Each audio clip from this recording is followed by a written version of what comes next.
Hello friends, स्वागत है आपका अपने 10th ओनली यूट्यूब चैनल पर।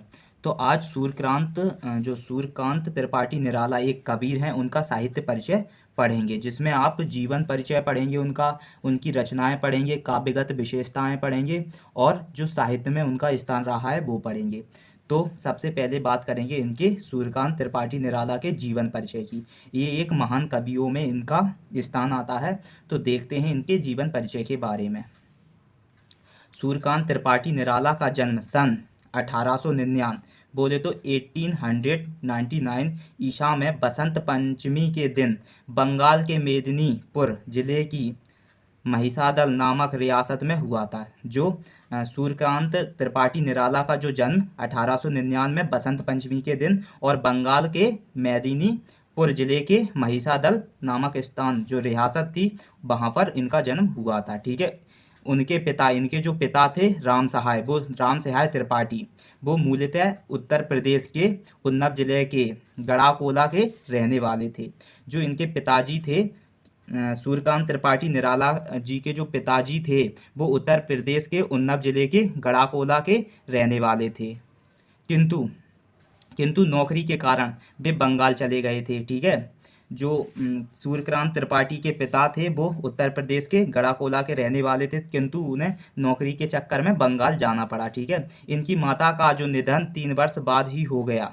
जो सूर्यकांत त्रिपाठी निराला 3 वर्ष के थे तब इनकी माता जी का निधन हो गया था। पिता के कठोर स्वभाव के कारण निराला का बचपन ममता रहित ही बीता था, लेकिन उनके पिता का जो स्वभाव बहुत कठोर था, इसलिए उनका जो जीवन था वो ममता रहित बीता था। इनकी जो शिक्षा दीक्षा वो बंगाल में ही हुई थी। जो सूर्यकांत त्रिपाठी निराला की शिक्षा दीक्षा बंगाल में ही हुई थी और पत्नी मनोरमा की प्रेरणा से निराला जी को हिंदी साहित्य तथा संगीत में रुचि उत्पन्न हुई थी। जो सूर्यकांत त्रिपाठी निराला की पत्नी कौन थी? मनोरमा की प्रेरणा से ही जो हिंदी साहित्य तथा संगीत में रुचि उत्पन्न हुई थी सूर्यकांत त्रिपाठी निराला की।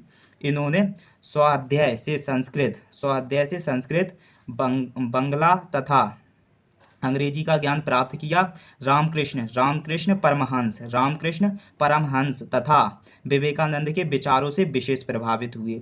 जो सूर्यकांत त्रिपाठी निराला जी थे, इन्होंने स्वाध्याय से संस्कृत और बांग्ला और अंग्रेजी का ज्ञान प्राप्त किया और रामकृष्ण परमहंस तथा विवेकानंद के विचारों से ये विशेष प्रभावित हुए।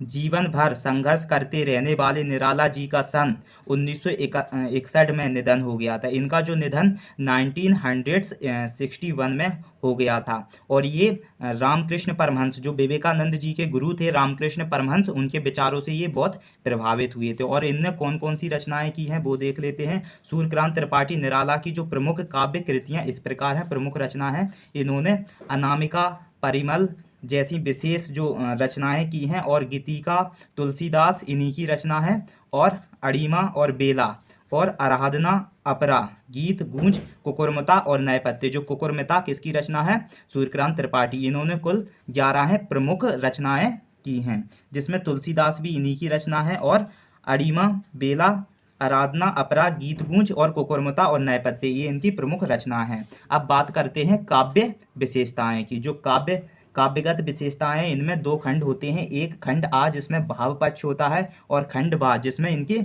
जो कला पक्ष के बारे में बताया जाता है। तो देखते हैं काव्यगत विशेषताएं। काव्यगत विशेषताओं में पहले खंड आ में भाव पक्ष पढ़ेंगे। भाव पक्ष में इनने क्या कहा है? प्रेम और सौंदर्य का वर्णन किया है। सूर्यकांत त्रिपाठी ने जो भाव पक्ष में प्रेम और सौंदर्य का वर्णन किया है। इसमें इनने कहा है निराला के जो काव्य में प्रेम और सौंदर्य के मोहक चित्र मिलते हैं। जो निराला जी के प्रेम और सौंदर्य के मोहक चित्र मिलते हैं, उनके सौंदर्य वर्णन में ताजगी आकर्षण और स्वच्छंदता है। जो प्रेम और सौंदर्य का वर्णन किया है सूर्यकांत त्रिपाठी निराला ने, उनके सौंदर्य वर्णन में ताजगी और आकर्षण और स्वच्छंद है। ठीक है। और प्राकृतिक चित्रण के बारे में बात करें, जो निराला ने प्रकृति के सजीव चित्र अंकित किए हैं। प्राकृतिक चित्रण में निराला जी ने जो प्रकृति के सजीव चित्र अंकित किए हैं, उनका जो प्राकृतिक वर्णन अत्यंत मधुर और हृदय स्पर्शी है। जो प्रकृति में इनका बहुत ही अनुभव रहा है। निराला जी ने प्रकृति के सजीव चित्र अंकित किए हैं और प्रकृति के वर्णन अत्यंत मधुर और हृदय स्पर्शी रहा है। और भक्ति दर्शन में इनने क्या भावनाएं रखी हैं? जीवन के अंतिम वर्षों में लिखी गई जो निराला की कविताओं में कबीर जैसी भक्ति भावना, लोक कल्याण और रहस्यवाद का स्वर विद्यमान है। जो भक्ति दर्शन में निराला जी ने जीवन में अंतिम वर्षों में इन्होंने निराला कविता में कबीर जैसी भावनाओं में इनने भक्ति भावना और लोक कल्याण और रहस्यवाद का स्वर विद्यमान किया है। अब प्रगतिवाद दृष्टिकोण, ये इन प्रगतिवाद जो दृष्टिकोण की बात करें, महाप्राण निराला के काव्य में दीनहीन निर्धल किसानों के प्रति गहरी सहानुभूति है। जो महाप्राण निराला के काव्य में दीनहीन निर्धन किसानों के प्रति गहरी सहानुभूति है। निराला की कुकुरमुत्ता और तोड़ती पत्थर दीन आदि कविताएं इसी की पुष्टि करती हैं। जो प्रगतिवादी में दृष्टिकोण में इन्होंने कहा है कि निराला ने जो कुकुरमुत्ता, तोड़ती पत्थर और दीन जो आदि कविताएं लिखी हैं इसी की पुष्टि करती हैं प्रगति दृष्टिकोण की। और राष्ट्रीयता की बात करें, निराला जी का जो काव्य देश प्रेम और राष्ट्रीयता की भावनाओं से भरीपूर्ण रहा है। जो निराला जी का जो हृदय जो काव्य देश प्रेम और राष्ट्रीयता की भावनाओं के लिए भरीपूर्ण रहा है। कविताओं में राष्ट्र प्रेम ओज के साथ उमड़ कर आया है। इनकी जो राष्ट्रीयता के प्रति इनकी जो भावना है राष्ट्र के प्रेम ओज के साथ उमड़ कर आया है। अब खंड बा, जो आपका काव्यगत विशेषता में ये खंड बा है, जिसमें इनका कला पक्ष की बात करेंगे, जिसमें भाषा, शैली और छंद आ जाते हैं। ठीक है, तो भाषा में इन्होंने कौन कौन सी भाषाओं में अपनी उक्तियां प्रकट की हैं, तो भाषा की बात करेंगे। निराला जी की जो भाषा भावों के अनुरूप बदलती जाती हैं। जो निराला जी की भाषा अपने भाव के साथ अनुरूप के साथ बदलती जाती हैं। देश प्रेम तथा भक्ति परक कविताओं में इनकी भाषा सरल है। जो देश प्रेम तथा भक्ति परक कविताओं में इनकी भाषा सरल और गंभीर रचनाओं में इनकी भाषा क्लिष्ट एवं संस्कृतनिष्ठ हो गई हैं। तो बताया गया है कि इनकी जो भाषा भावों के साथ बदलती रहती हैं और देश प्रेम और तथा भक्ति कविताओं में इनकी भाषा एक सरल गंभीर रूप ले लेती है और रचनाओं में इनकी जो भाषा क्लिष्ट और संस्कृति हो जाती है। ठीक है, अब शैलियों की बात करेंगे।